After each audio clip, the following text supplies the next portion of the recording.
Good morning, everybody. It is Saturday, May 16th, 2020. And as I said, the surveyors have shown that when they call people and ask them quickly, what's today? What day of the week is it? They're like more than half of them, I don't know, Monday, Tuesdays, like Thursday, like Friday, like whatever, Wednesday, yeah, Sunday, maybe it's Sunday, huh? Well, like I always said before, and good morning, everybody. Hope you're having a wonderful day today.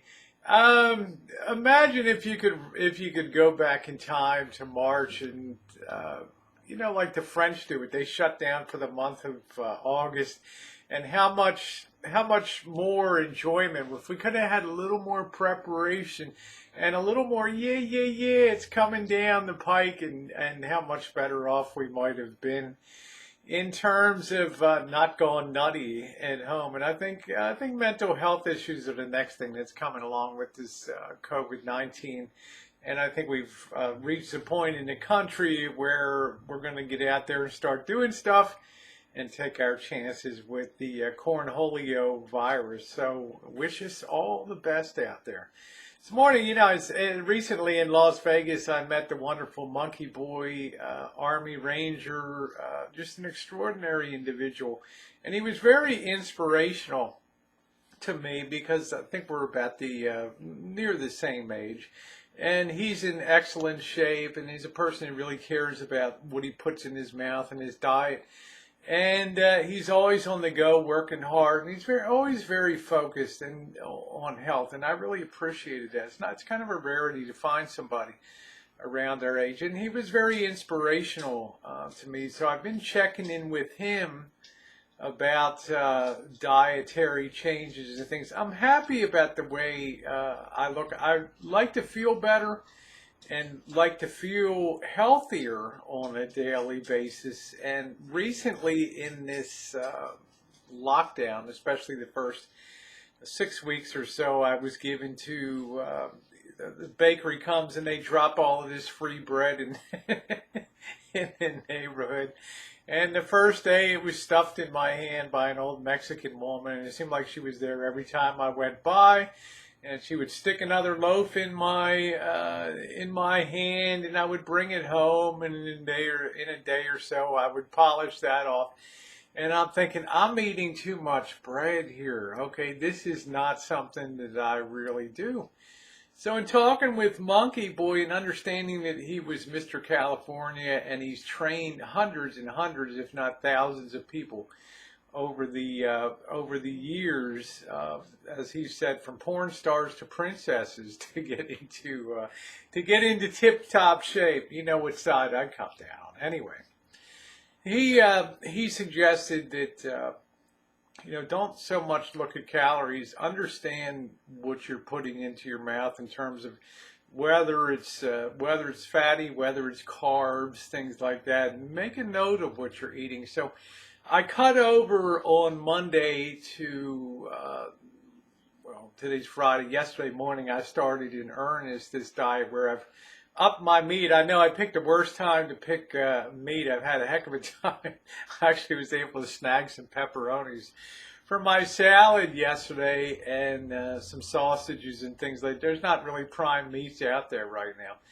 But I'm giving this a whirl, cutting out. I have a little thing of oatmeal in the morning, and I'm on a very carb limited diet, and I'm really trying to stick to that. I know I have my beer in the evening. Okay, we all have a weakness, but we'll see how that pays off. And I'm checking in with Monkey Boy once in a while and telling him what I'm eating. My real weakness is salty things. I don't care about sweets. I'm not Missy Jenn.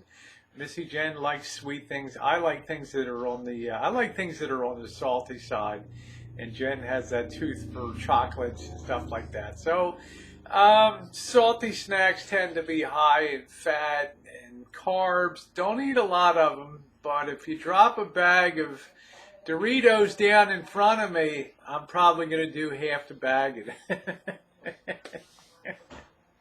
It's sitting. I can barely get my tops on anymore. This thing won't stop growing. It's carb fed. Anyway, that is underway now, so I will keep you posted on that. It's a change. Dee is settled in. DeeDubs Travels is settled in here on the Rancho, and the social distancing and everything is going well. At the end of the day, Missy Jenn and I think we're both kind of believers that there's really going to be no escaping Cornholio, son of Cornholio in the fall or whatever. It's going to be a herd sort of immunity thing. And as I've said before, I hope we don't look back and have determined that we collapsed our economy just for the sake of this. I mean, lives are important, don't get me wrong. But it seems like it's come at a tremendous, tremendous cost now to this nation and worldwide. I'm hoping with the slow reopening of the nation that the infections are under control. It remains to be seen. I got Missy Jenn over here looking at me. Mike Tyson is still back. Yeah, I know, Mike Tyson. That excited me. I was talking about that in Vegas, that Mike Tyson is coming back, and I'm going to hurt you when I get into that ring. He's big. Bigger and better than he was when he was young. Yeah, the only thing he'll lack is speed in the in the ring there. But anyway, Dee is settled in, been concentrating on some of his videos and videography. We will be beginning to be out and about and doing some things. It takes a day or two to unwind, get settled in, and get used to the new surroundings. I expect this evening will be, weather permitting, in Kitchen Stadium. He sprang for really nice steaks. I can't even believe. I'm just like, I want to go steal them out of the refrigerator, out in the Shine Shack, and just pop one. Just don't even cook it. Just feed it to me. I just can't believe tonight I'm going to have steak. That is amazing. On the downside, as restaurants are reopening, some people are seeing that they're putting COVID-19 surcharges on the menu because of a scarcity of meat products, and it's supposed to ease up by mid-June as plants come back online.